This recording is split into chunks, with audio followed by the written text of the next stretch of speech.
Hi everyone, welcome to my channel, Tutorly Test Prep. My name is Kyle. I'm a test prep professional and I've been tutoring SAT Math for over 3 years. I also scored an 800 on the SAT Math 3 times at the time of this recording. Today I will be providing a full walkthrough of the Digital PSAT 8-9 Math Practice Test Number 1. The Digital PSAT 8-9 is a preliminary SAT exam often taken by American students in the 8th or 9th grade. While it is similar in content to the DSAT, it is not as rigorous. This practice test is ideal for younger students to see how they are progressing. I highly recommend you complete the exam yourself before watching this video. Let's get started with Module 1. Okay, for this first question, we have two like terms, 8 and 3. 8 plus 3 is 11. So we're going to rewrite this as d squared plus 11, which should be answer choice B. Okay, for this guy, they tell us it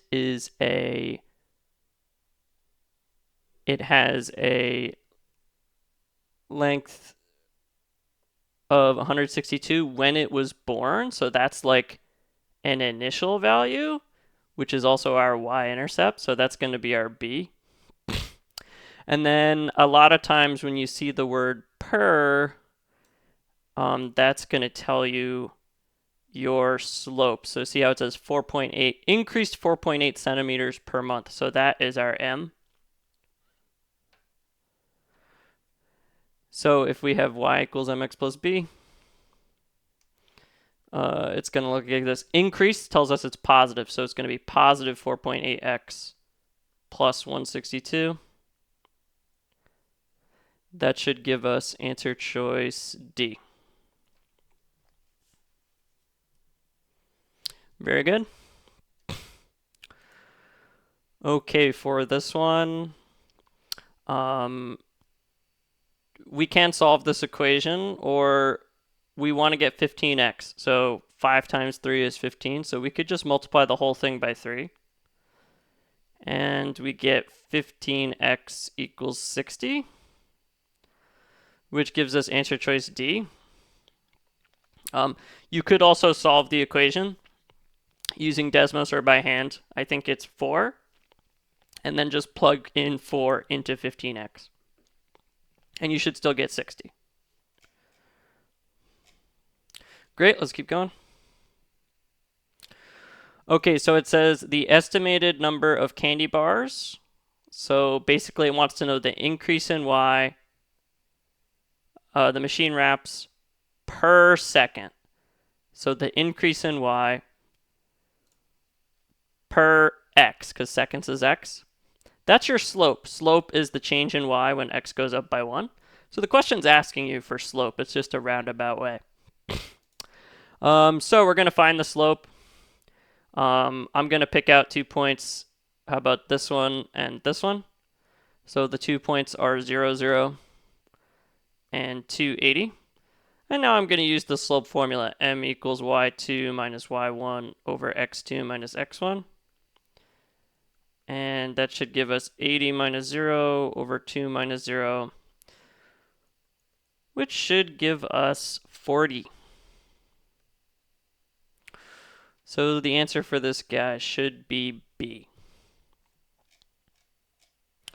Great, let's keep going.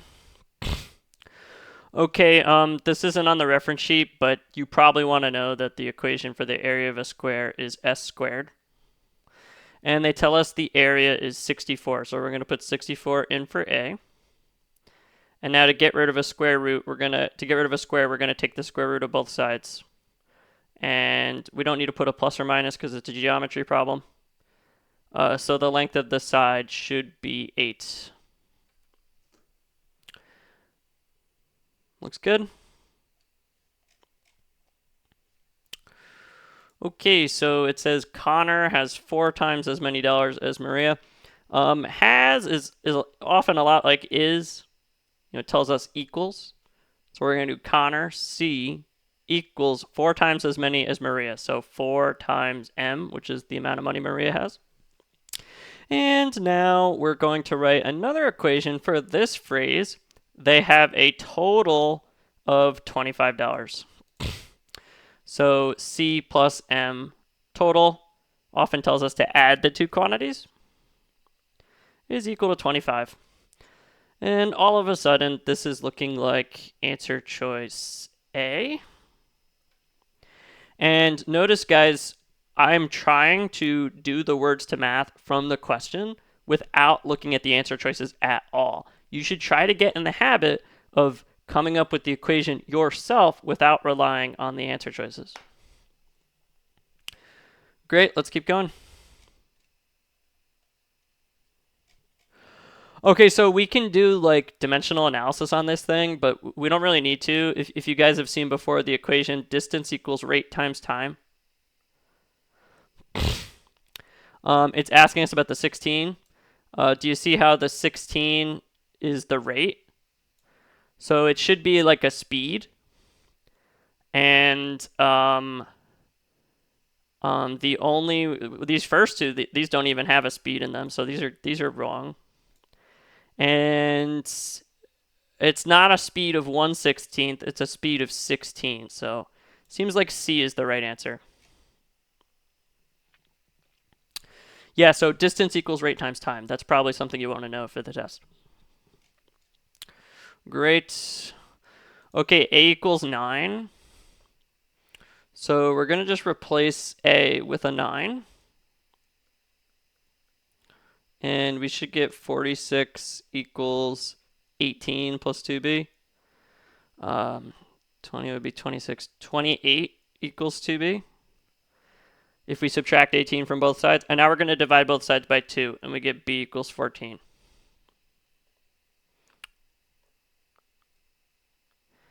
And that is correct.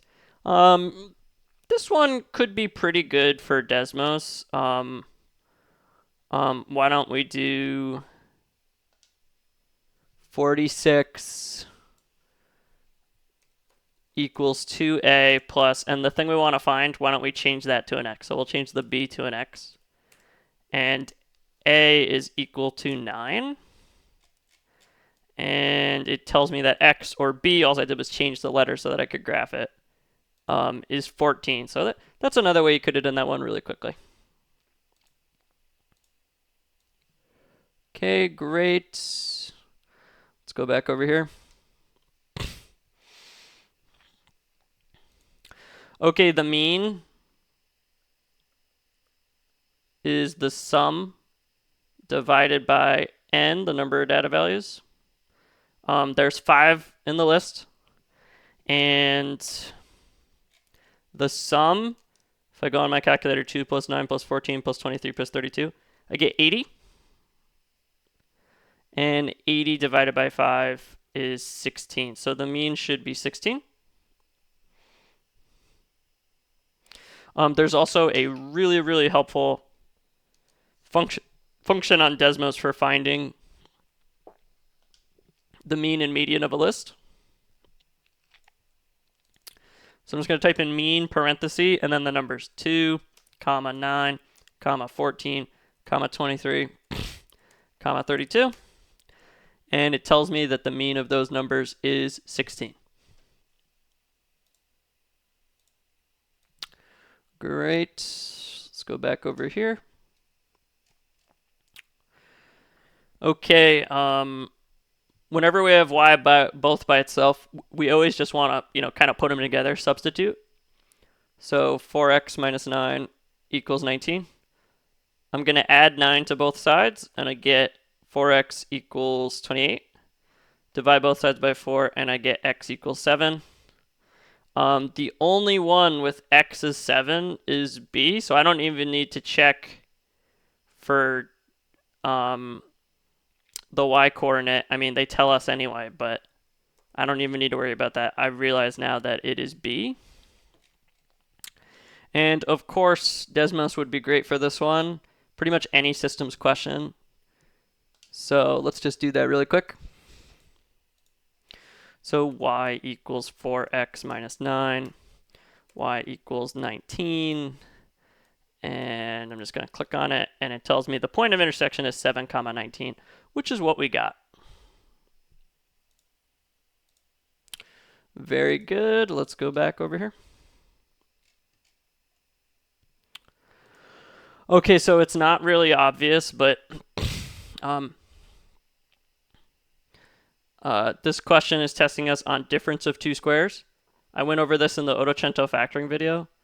A squared minus b squared equals a plus b times a minus b.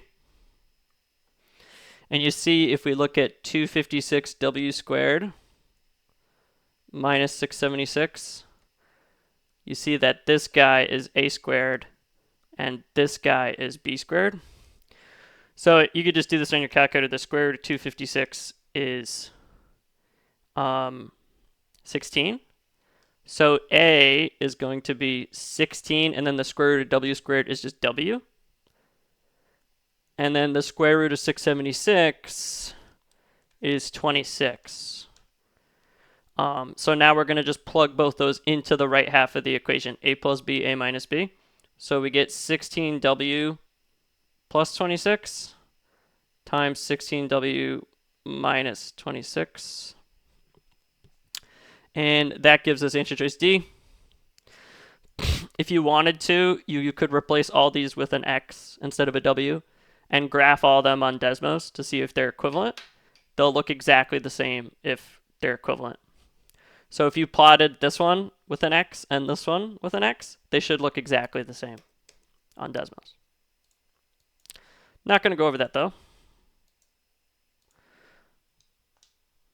Okay, let's see here. This is really tiny, but it says which table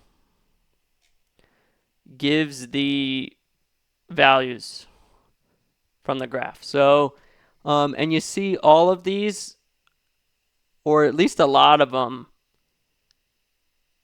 they have like 0, 3, and 6. So let's look here. So it seems like we have 0, 0. That does not have 0, 0. And those guys do. Okay, next at 3, it seems like we have negative 12. So we should have 3, negative 12. Well, that guy doesn't have it. And that guy doesn't have it. So it kind of has to be C. Let's check that last point. 6, 0. Yep, that is on there. That is an x of 6 and a y of 0. All right, very good. Okay, for this one, all we have to do is function notation. So f of 36 just means replace x with 36. The square root of 36 is just 6. So we should get 12. And that's the answer. And let's see, Desmos, super helpful. You can do any function notation just by typing it in. So square root of x, and then I'm going to do f of 36, and it tells me it is 12.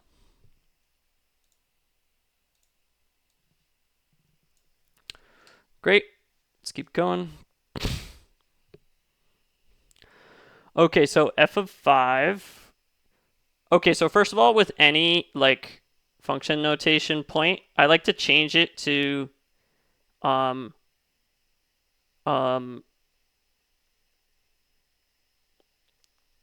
ordered pair form. So you just put it in order.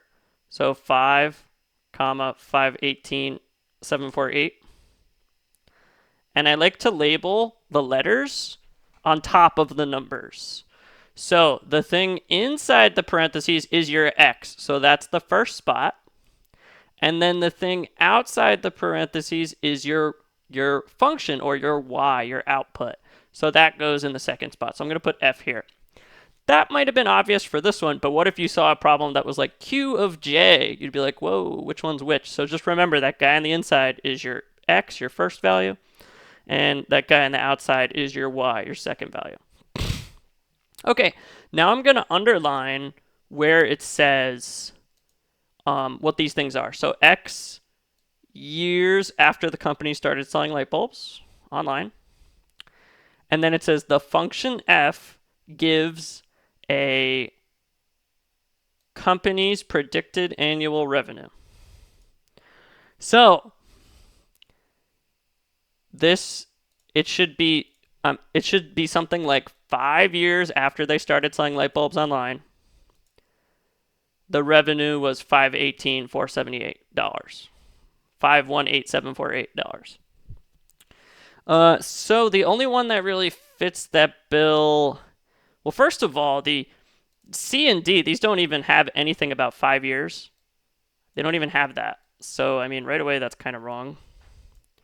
And it's got to be A. B is pretty close to being right, but the problem is it says will have increased by a total of. No, it's not telling you that. It's not telling you how much it's gone up by. It's just telling you what their revenue was for that year. Again, it says in the purple, a company's predicted annual revenue. So make sure you write it down as an order pair, you label them with their letters, and then you underline what the letters mean. It's all in the question. All you got to do is underline. And if you're taking a digital test, you can, instead of underlining, you can, if you don't want to use the annotate, you can write it on your scratch paper as well. Great, let's keep going. Okay, we want to find the slope. So just really important whenever you're doing this, when you're trying to find the slope of the line, don't pick from the dots. Pick from the actual graph itself, from the line. So I'm going to pick a point, how about here? The one that goes through a grid marker. And how about here? Not just a coincidence that there's some dots there. My mind's eye is looking at the line. So those points are 4, 5 and 7, 3. And we're going to use the slope formula just like before. y2 minus y1 over x2 minus x1. If you want, you can label them x1, y1, x2, y2, doesn't matter. M equals 3 minus 5 over 7 minus 4. I would just put that in a calculator. Let me just check. 3 minus 5 over 7 minus 4. Should get negative 0.66666. And the closest one to that, it seems, is C, negative 0.7. Great. Okay, let's keep going. Okay, this is a literal equation, so the first thing is we're going to underline in terms of, and then we're going to circle whatever comes before that. So the Q is what we want to get by itself. So you see, to get this guy by itself, we're going to have to move that 29R. And to do that, we are going to do the opposite of subtraction. We're going to add it to both sides.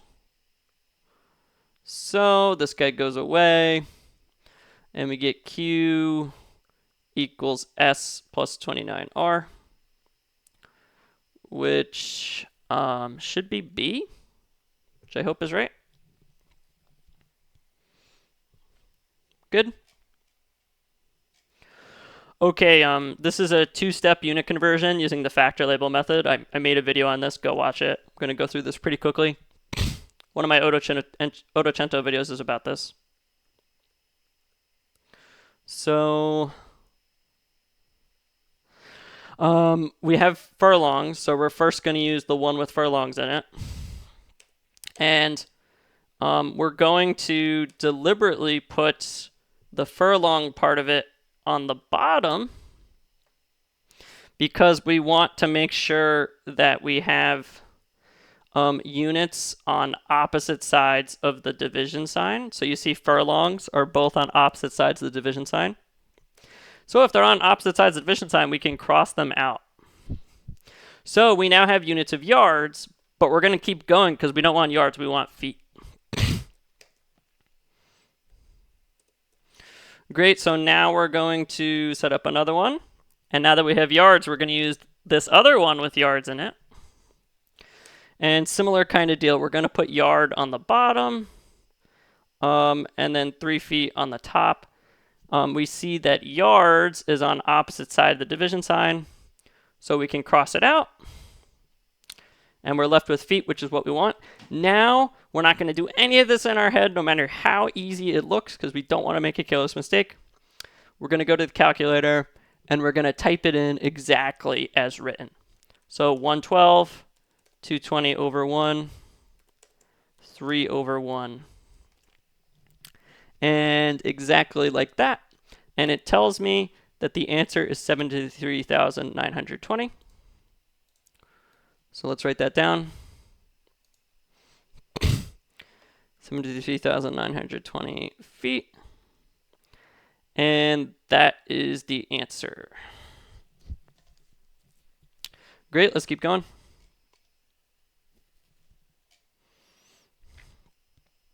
Okay, so this is on the reference sheets. First of all, the legs, that's the side across from the right angle is the hypotenuse, which is what we're trying to find. So we're going to label that with an X. And the legs are just the two sides that are not the hypotenuse. Here, you guys are kind of going to have a hard time seeing this drawing. Why don't I do the drawing on the left side?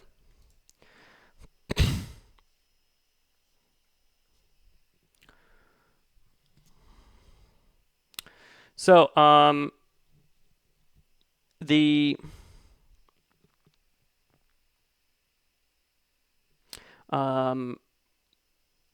across from the right angle, that's the hypotenuse. We're going to call that X. And then the legs are just the two sides that are not the hypotenuse. So why don't I call this 28 and 20? And the Pythagorean theorem, which is in the reference sheet up here, is a squared plus b squared equals c squared, where a and b are the legs. So I'm going to put those in. 28 squared plus 20 squared equals x squared. And 28 squared plus 20 squared is 1184. Now we're going to take the square root of both sides.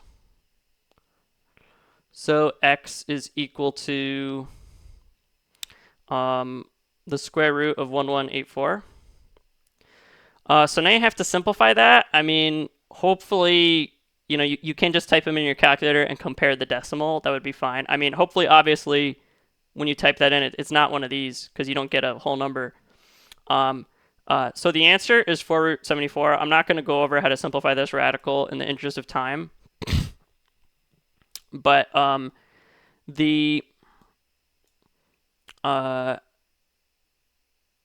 what you can do is you can use like a scientific calculator to make that go a little bit faster. So I'm going to do that now. If you bring a calculator with you, that can simplify radicals. That can be really helpful.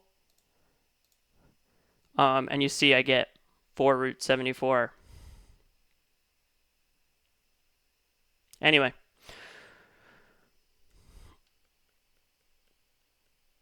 Great, let's keep going. Okay, so remember what I said, everybody. The thing inside the parentheses, that is the guy on the inside there, so this is x. And then the thing across is the thing outside the parentheses, so that is our j.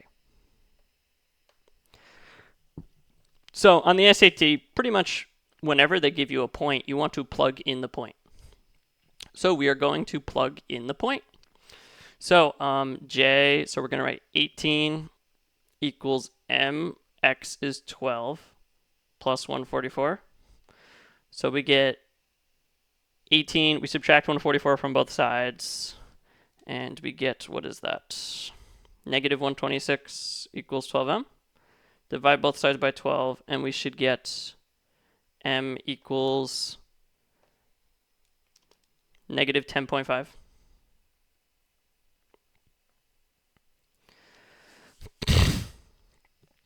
So the equation now becomes j of x equals negative 10.5x plus 144. And to find j of 10, we just make x 10. So negative 10.5. And you can do most to all of this on Desmos. I don't know. I don't really think it's that much easier, personally.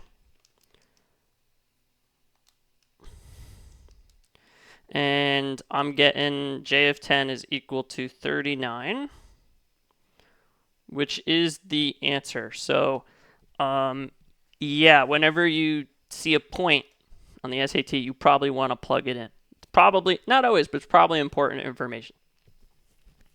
Great, let's keep going. Okay, great. So important information for the test, the sum of the solutions of a quadratic is negative b over a, and the product of solutions is c over a. Both those are important. So for this one, ax squared plus bx plus c. So a is 1, b is minus 40, and c is minus 10. Make sure you include those negative signs. And again, guys, I'm just getting that from here. So the sum of the solutions is negative b over a. So negative 40 over 1, which is just positive 40. And that is our answer. You could also, why don't we do it real quick? It's not going to take that long. You can also type this guy in. Maybe it gives us nice solutions. I'm not sure. Maybe not.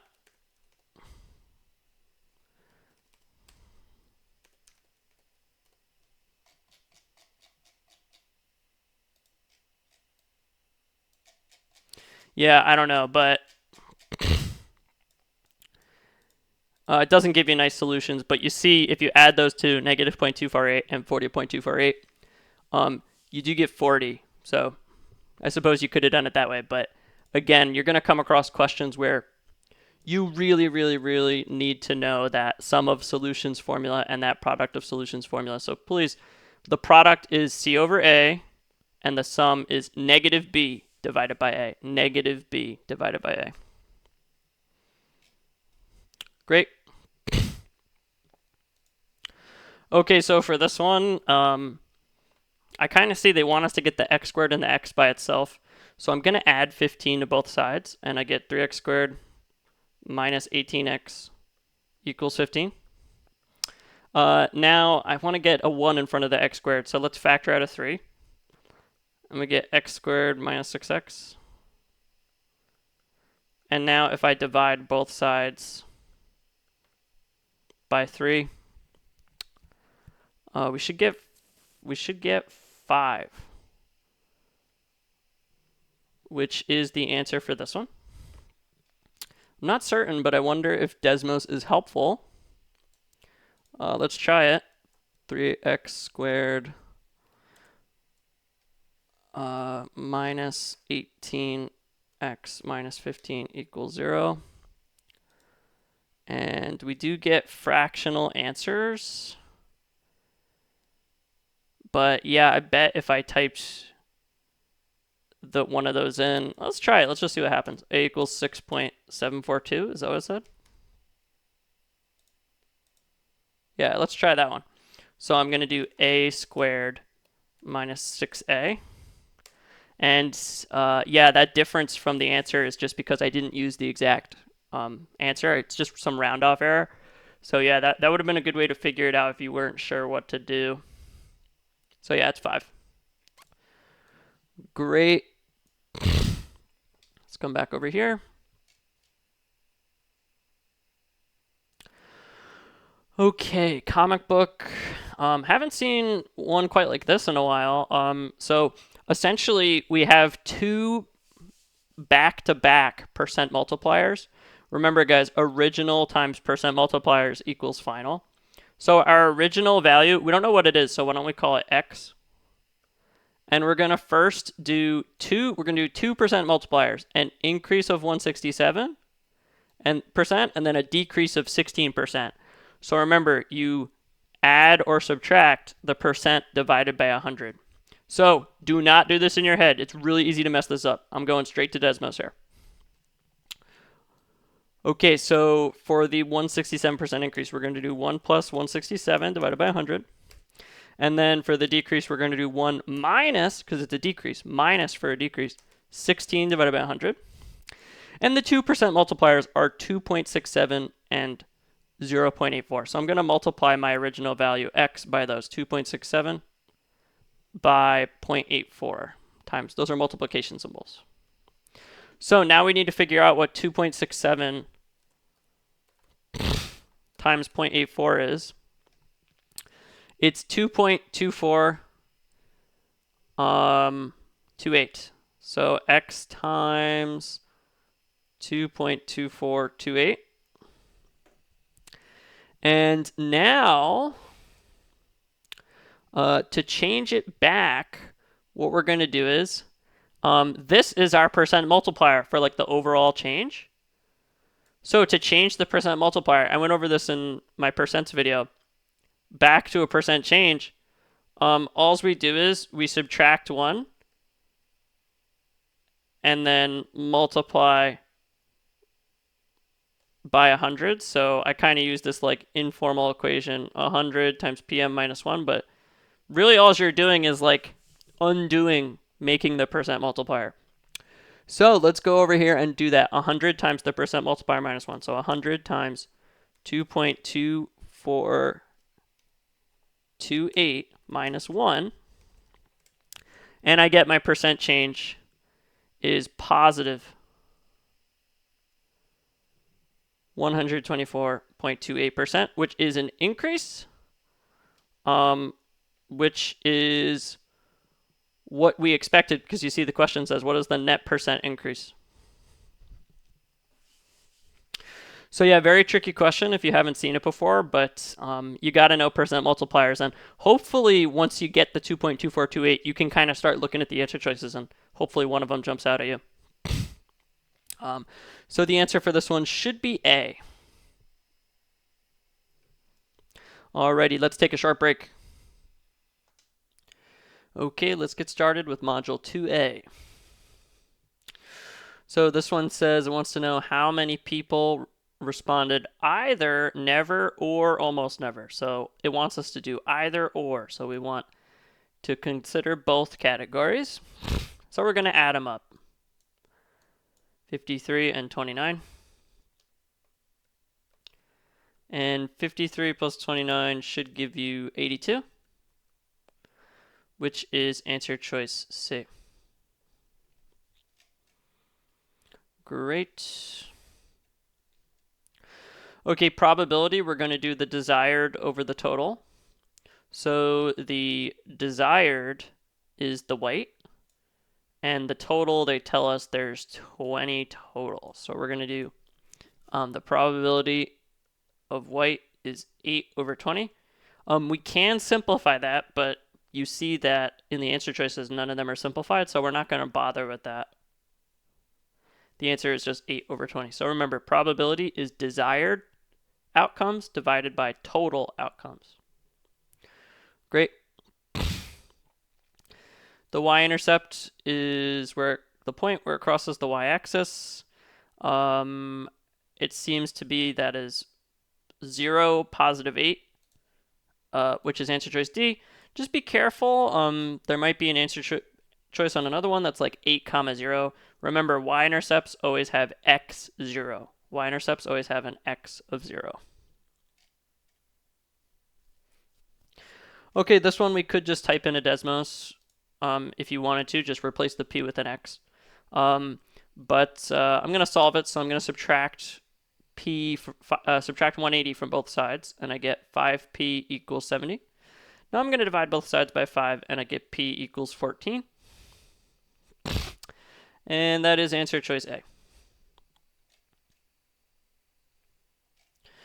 Great, now it says 10% of them are green. Okay, so basically this question is just asking us, this is in one of my Ottocento videos, 10% of 170. We divide the percent by 100, and then we change the of to a multiplication sign. And you can just do that by hand or on a calculator, and you should get 17, which is the answer. Okay, system of equations, I would always type that right into Desmos. For this one, I'm just going to use substitution. If x is 10, we're going to do y equals 10 plus 21. Replace the x with 10 just by plugging this in here. And now we're going to do 10 plus 21, which is 31. So the y value is 31. And if you plotted both those guys and clicked on the point of intersection on Desmos, you'd probably get the same thing. Okay, so it says the ratio of J to K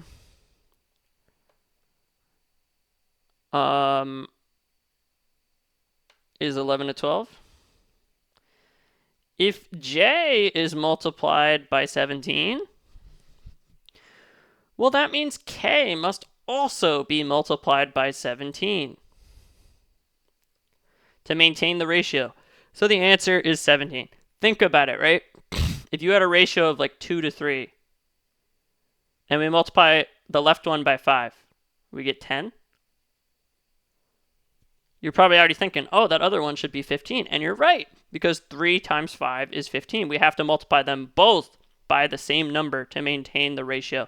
It's really just a concept they're testing you on. There's not really anything you need to do for this one. It's not a trick question. Great. So see, in order for a ratio to remain equivalent, we have to multiply both sides by the same thing. Great. Okay, so for this one, 1.5 minutes to prepare each sandwich. We're going to multiply that by the number of sandwiches to get how many minutes that took for sandwiches. And then we're going to add that to 1.9y. And it's a total of 46.1 minutes. And if you go through and actually do the unit analysis, this works. Right? Like the 1.5 is minutes per sandwich, and then you're multiplying by X sandwiches, and you see the sandwich goes away, and you're just left with minutes, and then the 1.9y is minutes. Minutes plus minutes equals 46.1 minutes. So we're good. The units seem to make sense. Which one is that? B? Yeah, looks good. Okay, this is just a one-step unit conversion, very similar to what we're doing before. So we're going to write 34 yards. And we're going to put yards on the bottom and feet on the top so that the things on the opposite side of the division sign will cancel. And now you just go to a calculator and type in 34 parentheses 3 divided by 1, exactly as it's written. And you should get 102 feet. Which is the answer. Great. When x equals 9, so it basically just wants us to find f of 9. So we're going to replace all the x's with 9. 9 times 100 is 900. 900 plus 2 is 902. So we should get 902, which is answer choice D. You can do this very easily on Desmos like I showed you guys before and in my other videos. Type in the function and then type in f of 9, and it should tell you 902. Okay, now this one we actually have to set up a ratio. So black to red, so I'm going to do B divided by R, is 8 to 1, so same order, 8 over 1. And then it says there are 40 black. Okay, so B is on top, so we're going to put 40 on top. And we want to know how many red pens. So we could call that X. That goes on the bottom because it's red. And just double check. B is black. 8 is the first number. And then 40 is also black. Okay, those are good. R is red. 1 is the second number. And then X is the number of red. Okay, so they're all in the right spot. Now I'm going to solve it. So we can just focus on this. And we're going to cross multiply 8x equals 40 times 1, which is 40. Divide both sides by 8, and we get x equals 5. And that is answer choice A. Great. Okay, this one we can also set up a ratio. I'm going to do the population over the square miles. So it says 290 people per, which is division, square mile, per 1 square mile. So 290 divided by 1. And then this one says 92,800 over, and we want to know how much area. We don't know that, so we can put X. So just double check that all the people, the populations are on top, and then all the square mileage is on the bottom. And when you see per square mile or per hour, that means 1 square mile, 1 hour, whatever's after the per. Now we can cross multiply that again, just like we did. 290x equals 92,800. We divide both sides by 290, and we get x equals 320. That is the answer. You also could have did that one using a unit conversion. I'm not going to worry about it. The proportion works. Okay, y-intercept. So we're just going to circle it. So it's right there. And the x-coordinate of a y-intercept is always 0. And the y-coordinate is -6. Notice how be really careful here, guys, because they have a trap answer. This is a very common thing where they just switch them. So 0, -6, then the trap answer is -6, 0. So just be really careful with that. Great, so be really careful here, guys. Notice how it says an isosceles triangle. So an isosceles triangle, that's a triangle with 2 equal sides. Each of the 2 congruent sides is 24. And we don't know the length of the third side. So they told us the perimeter is 83, so we're going to add them up. 24 plus 24 plus x equals 83. 48 plus x equals 83. We subtract 48 from both sides, and we get x equals 35, which is our answer. Great. Okay, so for this one, I'm going to call the 5-pound boxes, the number of 5-pound boxes X, and the number of 5-pound boxes Y, or 10-pound boxes Y. And they have a total weight of 220. So 5 pounds times the number of those 5-pound boxes, X, plus 10 Y equals 220. And they tell us there's 13 10-pound boxes. So that means Y equals 13. So we're going to now replace that 5x plus 10 times 13 equals 220. And that's 130. We subtract 130 from both sides, and we should get 90. And then 90 divided by 5 is 18.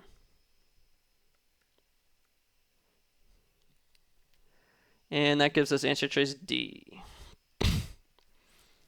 Great. Okay, let's keep going. Okay, so we got a right triangle, and one of the acute angles is 51. So they all have to add up to 180. If one of them's right, the 2 smaller ones have to add up to 90. So x is the complement. So we just do 90 minus 51, which gives us 39. And that is answer choice B.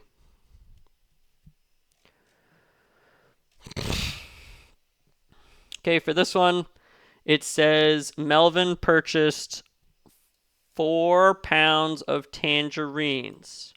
So that is here. So we're going to read the chart at 4 pounds of tangerines, which is right here, and that pulls us over here, which means he did 10 pounds of lemons, which is what the question is asking us for. So I guess the answer is B. 10 pounds of lemons. That's it. Okay, great. This is on the reference sheet. If you forget, the area of a rectangle is length times width. The length is 64, and the width is 32. And we put that in a calculator, and we should get 2,048.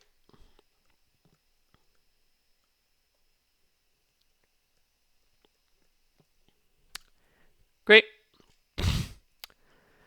Okay, perpendicular lines. They cross at 90 degrees, and the slopes are opposite reciprocals. So this one has a slope of 3. If you want, we could write that as 3 over 1 to make it more clear what we're about to do. The perpendicular slope, we flip it 1/3, and then we change the sign. So instead of positive, this one's going to be negative. So again, the concept, we call that opposite reciprocals. Perpendicular lines have slopes that are opposite reciprocals. So the answer is negative 1/3, which is A. You also could have plotted the slope to see if they cross at 90 degrees. Should look something like this, 90-degree angle. Anyway. Okay, great. Now we got to do 96. So this one is also on the reference sheet. The formula for the volume of a cylinder is on the reference sheet. It's pi r squared times height. This is what I call proportion in equations. And really the only way I can think of to get the answer to this one is to guess and check. So I already know what the answer is. So I'm going to test answer choice C. So the big volume is equal to pi, and then instead of r, we're going to write, you see how it says r is 7r. So we're going to put in parentheses 7r squared. And then instead of h, we're going to write 8h. So 7 squared, we have to square. When you distribute a square, you have to put it on both these things. So 7 squared is 49. And then r squared is just r squared. So you're going to get 49 and then the 8. So 49 times 8 is 392. So you're going to get 392 pi r squared h. And you see pi r squared h, you can replace that with the original formula, volume, let's call it volume small. So the volume big is equal to 392 volume small.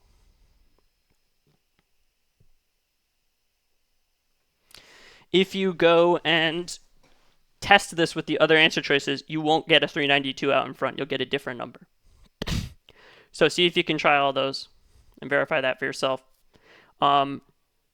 Again, probably the biggest trap here is that people will forget to like put parentheses around this, and they'll forget to distribute the square. So just don't forget to do that. Not a big fan of this book, but once again, the College Panda Math book has a really good chapter called Proportion, which goes over this concept. Okay, great. So that one is C. Okay, I've gone over questions like this before. Essentially what we're going to do is, let's first find each of these percent multipliers. So 60% greater and 45% less. I'm not going to do it in my head. I don't want to mess this up. So 60% greater, that's an increase. 60 divided by 100. And then for 45% less, that's a decrease. So we're going to do 1 minus 45 divided by 100. So we get 1.6 and 0.55. So let's come back over here. And we are now going to do some words to math. So A is 60% greater. So A equals 1.6B. And then C is, so that's equals, C equals 0.55A. And you see the question wants us to relate C and B. And notice how both equations have an A in them. So what we're going to do is we're going to get A by itself in both of them. And then we are going to glue them together, substitute. So A is already by itself in the first one, so that one's good. The second one, we need to divide both sides by 0.55. Now, I don't know what the heck 1 divided by 0.55 is, so I'm going to do that on my calculator. So we divide both sides by 0.55. There's no coefficient, so 1 divided by 0.55. That's 20 divided by 11.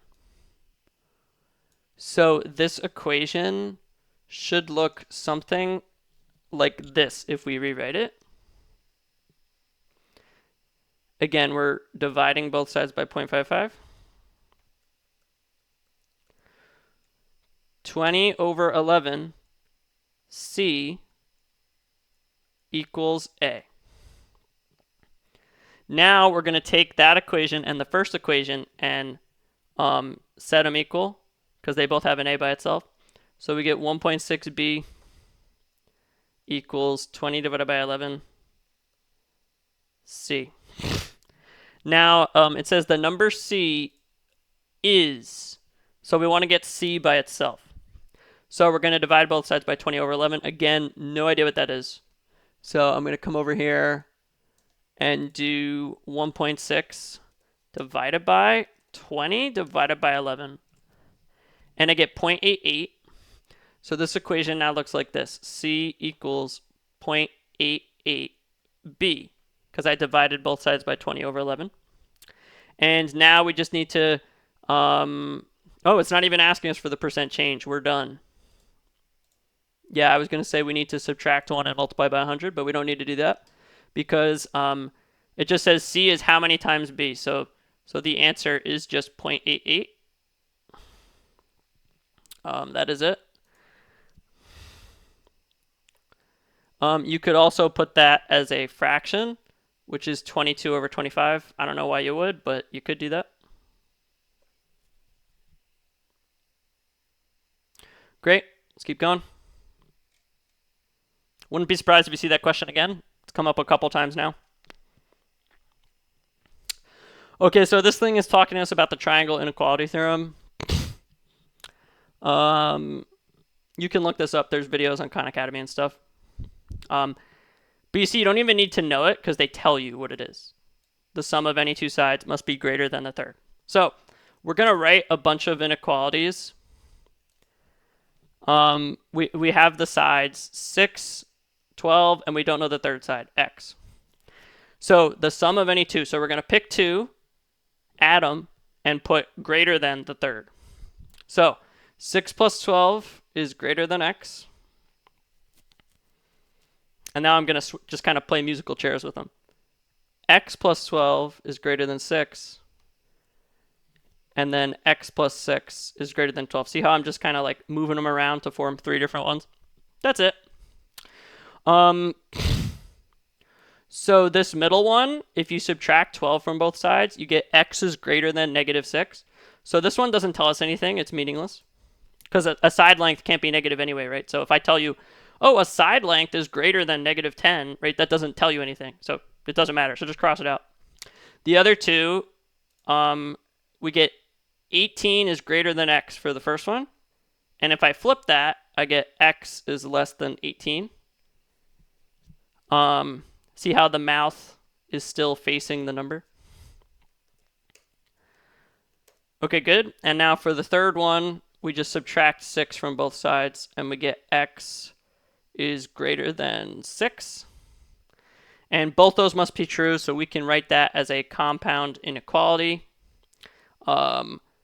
6 is less than x. See how the mouth is still facing x? And then I can kind of glue onto that the bigger one, less than 18. Which is our answer. I mean, again, I've done these before a lot, so I mean, I could kind of already tell this was the answer. It's definitely not going to be or, because like both these things have to be true. See how it says they must be? Like both of them must be true. Anyway. Great. Let's take a quick break. Okay, let's get started with Module 2B. So this is actually really similar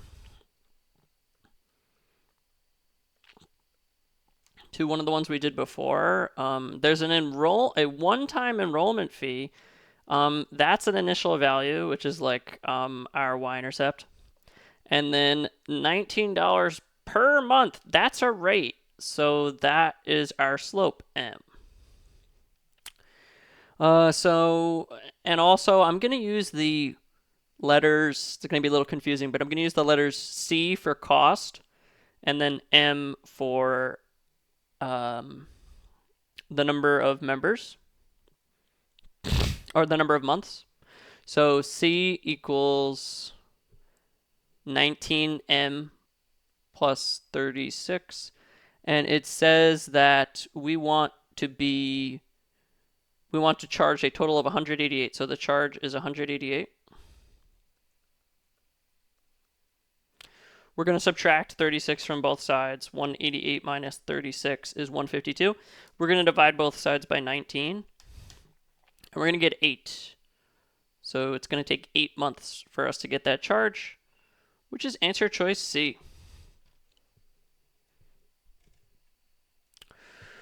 Okay.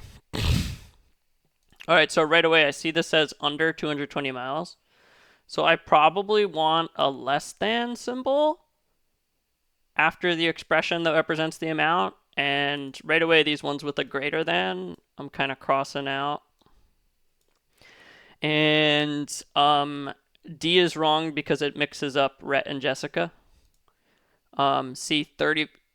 Rhett drove 35, so there should be a 35 in front of R, which there is in answer choice B.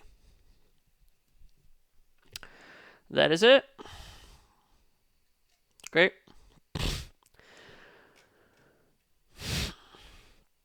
Okay, so you actually could make this into an equation on Desmos, and I'll do that later, but I like to use is over of equals percent over 100. So right away, the percent is 96, so I'm going to write 96 over 100. And the thing next to is 432.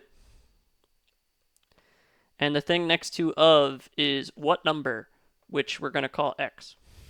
Now we can cross multiply. We get 43,200 equals 96x. Divide both sides by 96. And we should get x equals 450. Hopefully I did a good job with that. Why don't, just for the heck of it, we do this one on Desmos. So let's try that. So I'm going to write 432 is, that's equals 96%, and then you see it puts an of x. And I'm going to have to zoom out a lot here because the answer is a really big number, but if I click on it, it tells me 450. So that would have been a really good way to do that one. Great, let's come back over here. Okay, once again, guys, I was talking about this before. It's not on the reference sheet, but you should know it. The formula for the area of a square is area equals s squared, where s is the side of the square. The side length is 55, so we're going to replace s with a 55. And 55 squared is 3,025, which is answer choice C. That is it. So you really want to know that equation. The area of a square, area equals s squared.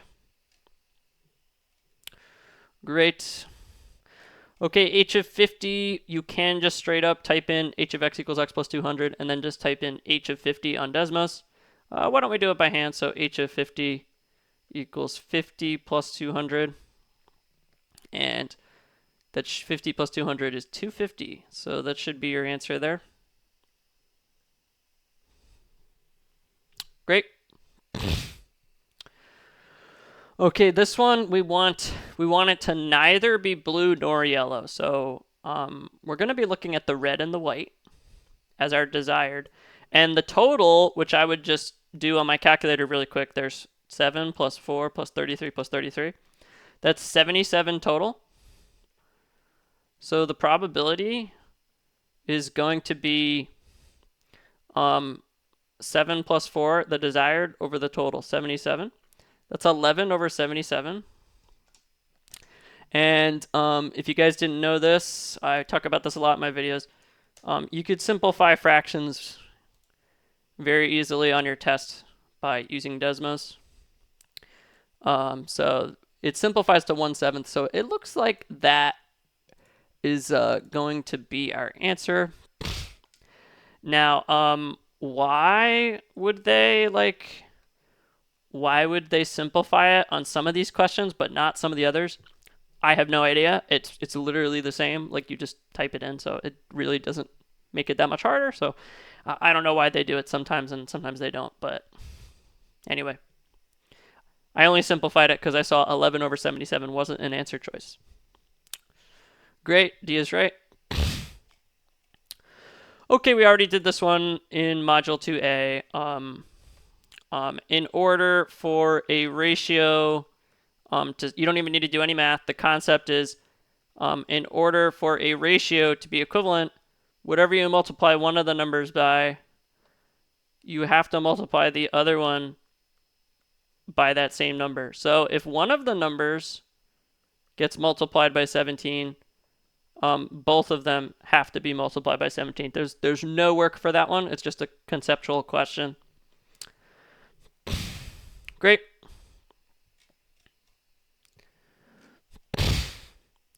Okay, so this is a rate unit conversion. Definitely check out my Ottocento video on unit conversions. So we're going to write 19.7 miles per hour. And we're going to put 1 mile on the bottom and 1760 yard on the top. And you see miles is now on opposite sides of the division sign, so we can cross it out. And we are left with yards per hour, which is what we wanted, yards per hour. So it seems like we did a good job. All we got to do is go ahead and type this into a calculator exactly as it's written. 19.7 parentheses 1760 divided by 1. And we get 34,672. Great, let's come back over here. So this is 34,672 yards per hour. And that is the answer. Okay, Z is 1.13 means equals 1.13 times 100. What percent greater than 100? Well, it's basically just telling us that 1.13 is a percent multiplier. We already did one like this. So percent change is equal to 100 times the percent multiplier minus 1. So we take away 1, multiply by 100. Subtract 1, multiply by 100. So we're going to go over here. 100. There's a lot of ways you can do this one. 100 times 1.13 minus 1. And I get positive 13, which means the percent change, positive 13%, which is a 13% increase. And do you see in the question, it says percent greater. So we got an increase. So that's a good sign that maybe we did it right. So the answer is just B. So yeah, you see, guys, they do test you quite a bit on how to change a percent multiplier back into its percent change. And I'm telling you, even though it's more you got to remember, it's really worth it to know just, okay, subtract 1, multiply by 100. Subtract 1, multiply 100. If you know that and you use Desmos, it takes 2 seconds. All right, great. Let's keep going. Okay, on the actual test, you just type both these in and click on the point of intersection. For this one, to do it by hand, I'm going to substitute. So negative 1/9 x equals 1/2 x. Why don't we clear the denominators? So the least common denominator of 9 and 2 is 18. So we're going to multiply the whole equation by 18. And we get negative 2x equals 18 times a half. That's 9x. I'm going to add 2x to both sides, and I get 0 equals 11x. And now I'm going to divide both sides by 11, and I get x equals 0. Which is answer choice C. Again, guys, I wouldn't have done any of that on the actual test. You can just go on the actual test day, make sure you just plot it, and click on the point of intersection. It's much easier. Great.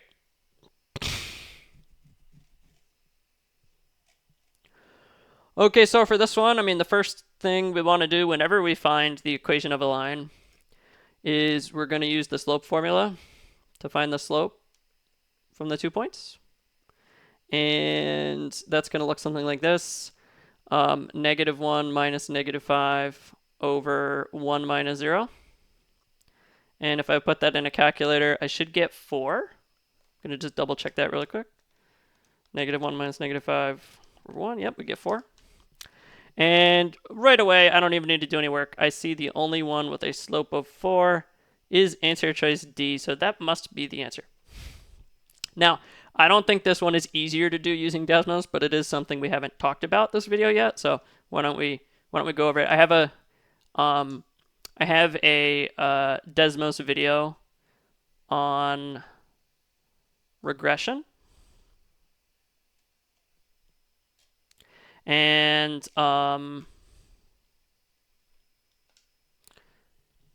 what you can do is you can make a table and put the points in, so 0, -5. And 1, again, guys, this is not helpful for this question, but it's good to know. y1 tilde mx1 plus b. And you see it goes right through the dots. And it says m is 4 and b is -5. So y equals mx plus b. Y equals 4x plus -5 or -5. And you see it goes right through. So that would have been another way to figure it out.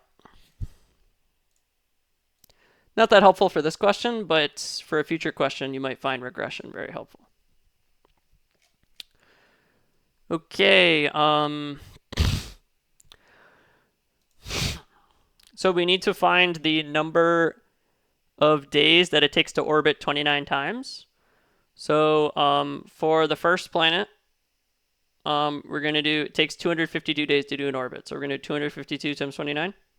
And for the second planet, it takes 287. So we're going to do 287 times 29. We should get 7308. And for the second planet, 8323. And then it says, how many more days? So that is, those are subtraction words. So we have to find the difference. So 8323 minus 7308. Do this all on a calculator. And we should get 1015. And that is the answer. Great. Okay, let's solve this by hand first. This one much easier to do on Desmos. We will do this one on Desmos. First thing I notice is I have two denominators, 4 and 3. The least common denominator, you can type in LCM 4, 3 on Desmos is 12. So I'm going to multiply the whole thing by 12. 12 times 1/4 is 3. 12 times -1/3 is -4. And 12 times -7 is -84. 3x plus 5 minus 4x plus 5 is -1. 3 times -4 is -1, or -x plus 5. They're like terms, so you can combine them. And multiply both sides by -1, we get x plus 5 equals 84. Subtract 5 from both sides, and we get x equals 79. There's a bunch of ways you could have done that, but that was probably the fastest way. And let's do this one on Desmos, because I actually think this one is a lot easier on Desmos. So we just type it in exactly as written. 1/4 x plus 5 minus 1/3 x plus 5 equals -7. And I can't see where it meets, so I got to zoom out. And I zoom out and I click on this and it tells me 79. So that would have took about 10 seconds. Definitely make sure you know how to solve an equation by graphing it.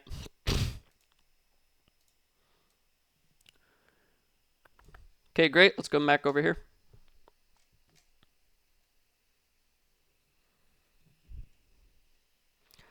Okay, so I'm just going to use the slope formula. I don't.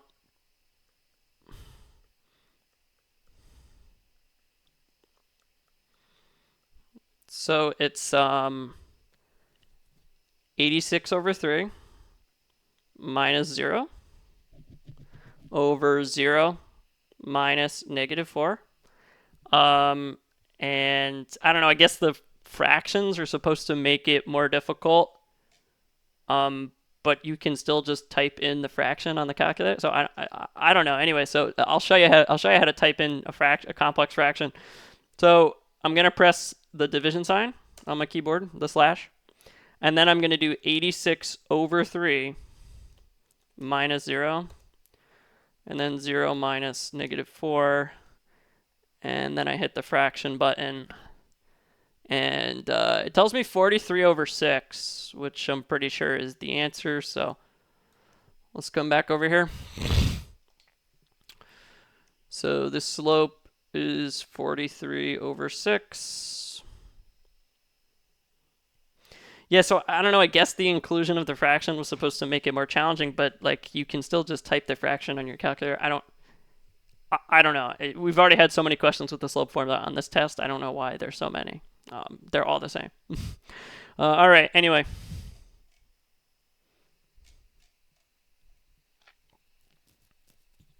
Okay, so what you're going to do is when you see a question with years, you're going to make t is equal to the years after the first year you see. So the earliest year we see is 1991. So when t is 0, that's 1991, right? The population is 57,000. So if we just treat y like it's in thousands, which the question wants us to do, see how it says x thousand? So we can just put 57. Now, 2011 minus 1991, that's how you find out how many years have passed. You just subtract. That's 20 years. So we're going to do 20, comma, and they tell us it's 224,000, so 224. And the question tells us it's a linear model. So once again, we're going to find the slope using the slope formula again for another question. So y2 minus y1 over x2 minus x1, 224 minus 57 over 20 minus 0. You should get 8.35. So now y equals mx plus b, right? So the function is 8.35. And you could do a bunch of this stuff on Desmos, guys. 8.35t plus the y-intercept, which is the year you started in, 1991, 0, comma 57. So the y-intercept is 57. So that's your function. And now we're going to find to the nearest whole number in 2015. So now 2015, you're going to do 2015 minus your starting year, minus 1991. That's 24 years. So we're going to make t, the time, 24. And then the y value is, they call it x for whatever reason. 8.35 times 24 plus 57. You should get 257.4. And they want you to round it to the nearest whole number. So the nearest whole number would be 257. I don't know, this one wouldn't be too bad for Desmos. You still got to come up with that first part of it. But if you want, you could use the literal years on Desmos. Why don't we try that? Let's see if it works. I mean, it's gonna look ridiculous, but why don't we try it? So let's make a table. I'm gonna make x 1991, and I'm gonna make y 57, and then I'm gonna make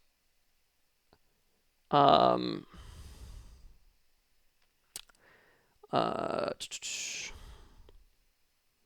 is it? 224,000, 2011, and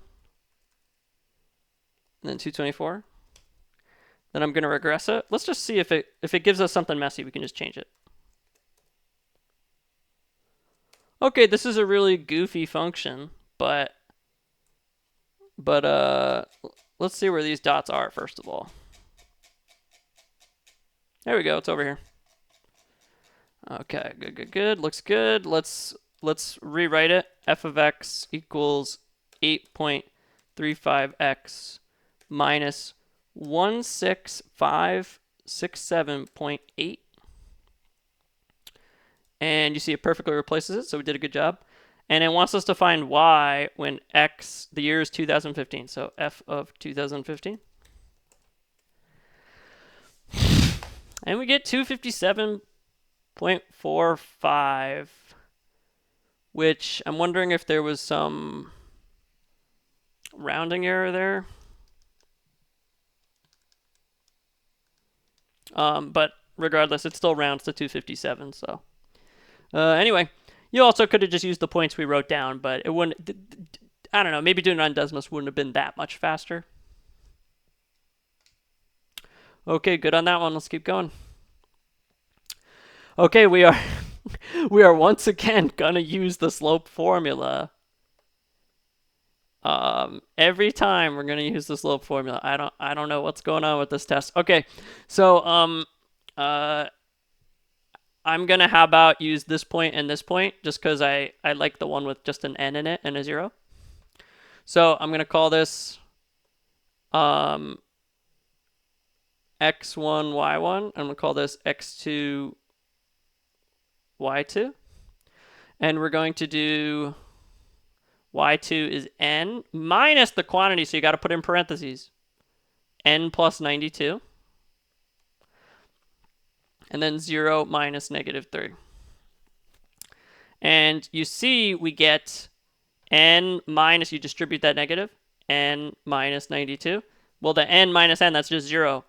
So you get -92 over +3, which is just -92 over 3. And that is the answer.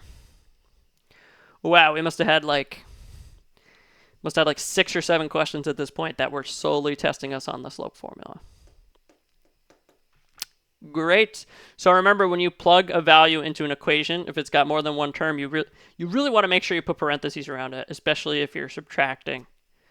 Because it will remind you to distribute the negative. So don't forget to distribute the negative.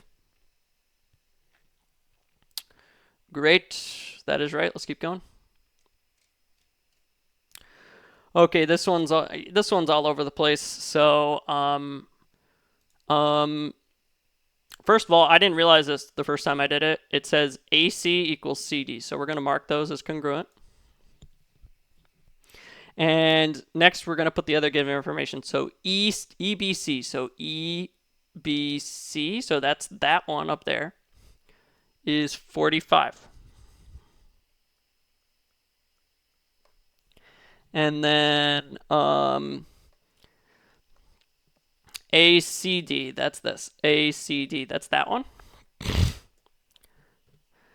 So that's 104. So now I'm just going to start filling in based on stuff that I know. So the first thing that jumps out at me is this one. These two guys are a linear pair. They add up to 180. So 180 minus 104 is 76. So I'm going to put 76 degrees right here. And now this guy is a triangle. So those have to add up to 180. So 180 minus 76 minus 45. I get 59. And this guy and this guy, those are vertical angles. So those are equal. So this guy is 59. And then this guy is an isosceles triangle. Something you should know about isosceles triangles is that the base angles are equal. It's called the base angles theorem. So to find those other two, we're going to do 180 minus 104. we get 76, and then we cut it in half because it's distributed over 2 equal angles. So divide by 2. So these guys are both 38. And you see now we can look at this triangle, and we do 180. Everything in a triangle has to add up to 180. 180 minus 59 minus 38. And we get 83 degrees. I don't know if that was the fastest way to do that, but that is the right answer. So there's a lot going on here. We got to know what a linear pair is. 2 angles next to each other that form a straight line. We got to know about isosceles triangles. And we have to know that the total degrees in a triangle add up to 180. Great. Let's keep going. Which one has the greatest mean? So if you wanted to brute force and find all these means, first of all, to find the n, you just add up all the frequencies. So 4 plus 5 plus 6 plus 7 is 22. 6 plus 6 plus 6 plus 6, that's 24. And then these two, if you add up those frequencies, you should get 26. So now to find the mean, we're going to do sum divided by n. So to find the sum, what you do is you multiply and add, multiply and add, multiply and add, multiply and add. So I'll just do the first one. So it's 70 times 4 plus 80 times 5 plus 90 times 6 plus 100 times 7. And that's all over n, which is 22. Now, if you type that all in your calculator, you should get 87.3 about. And if you do this for all the other ones, you should get a mean of 85. So see if you can do that. Get the same thing. So the greatest one is A. Now, if you kind of use your intuition, you can do this faster. Do you see how these numbers, these values are all the same? And then this one, it's all 6. This one, it's kind of lower in the middle, and this one's kind of lower in the middle. But this one, the frequency gets bigger as the number gets bigger. That means it has some skew going on. And it's going to have some really, if you have bigger numbers in your data set, you're going to have a bigger mean. So that's kind of the idea they hope to realize.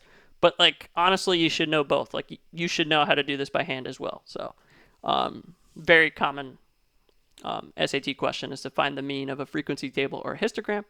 So make sure you know how to do that. Great. Okay, I don't even care what the question's asking. I'm always going to use the y-intercept first, just because x is 0 tends to help us get rid of some things. So y is negative 323, and then we have a to the 0 plus b. One of the rules of exponents is anything to the 0 is 1, so a to the 0 is 1. We subtract 1 from both sides, and we get b equals negative 324. You don't need that other information. I guess that's just a red herring. I don't know. Great. Okay, we already did this one in the module 2a. The formula on the reference sheet is volume equals pi r squared times the height. You pretty much just have to guess and check them. I know the answer is C, so let's just plug that in. So the volume is pi. The radius is 7r, so I'm going to put parentheses 7r squared. See how I replaced r with 7r? And you got to put parentheses around it. And the height is 8h, 8h, which again, we replace h with that. And now what we're going to do is we're going to distribute this square to the 7 and the r, and then take the numerical part and put it out in front. So essentially what you're going to have is 7 squared times 8. 7 squared times 8, which is 392. So the volume is 392 pi r squared h. And you see, this is basically like the big volume is equal to 392. We can take this and replace it here. Volume times the volume small. If you do that with the other answer choices, you'll get a different number out in front. So I went over this when we did this earlier, but the really important thing is that you put parentheses around it when you replace it, and you remember to distribute the power. That's how they'll get you. People will just do 7 times 8 and it'll be 56. No, it was 7 squared times 8. Not my favorite book in the world, but College Panda Math has a really good chapter on this called Proportion. Super helpful. Great.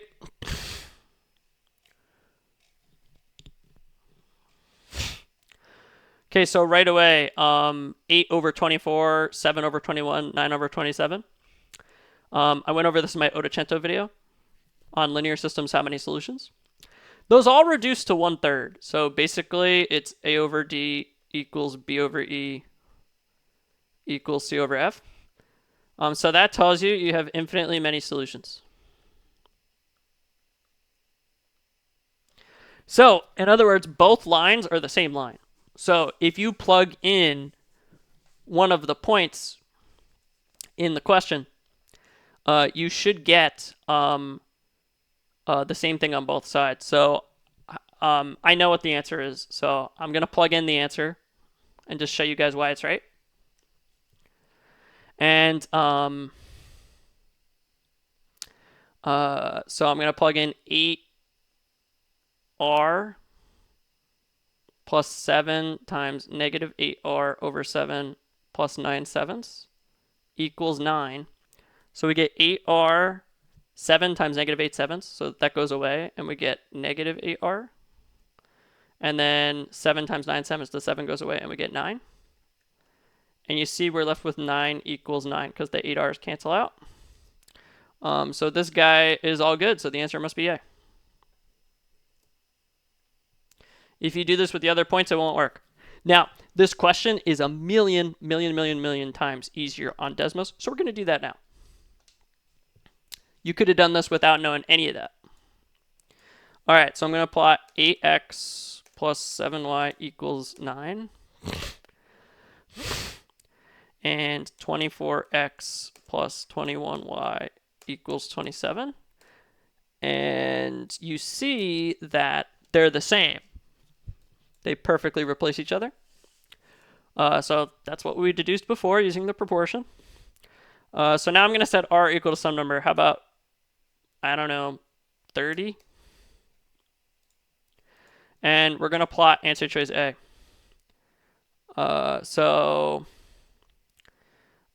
R comma negative 8r over 7 plus 9 over 7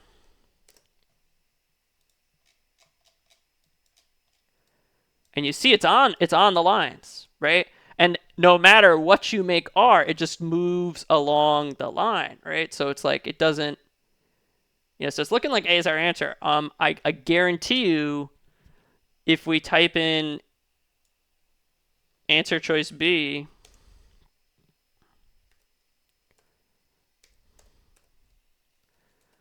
let's do that.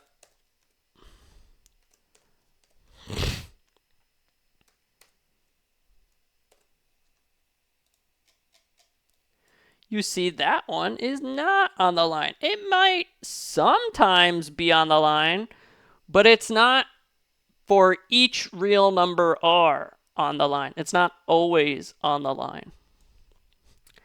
So yeah, be on the lookout for that. Anyway, just go and type all the answer choices in, and you'll see A is the only one that works. It doesn't matter what you make R. You can make R whatever you want. Just maybe play around with it with the slider to verify that it works.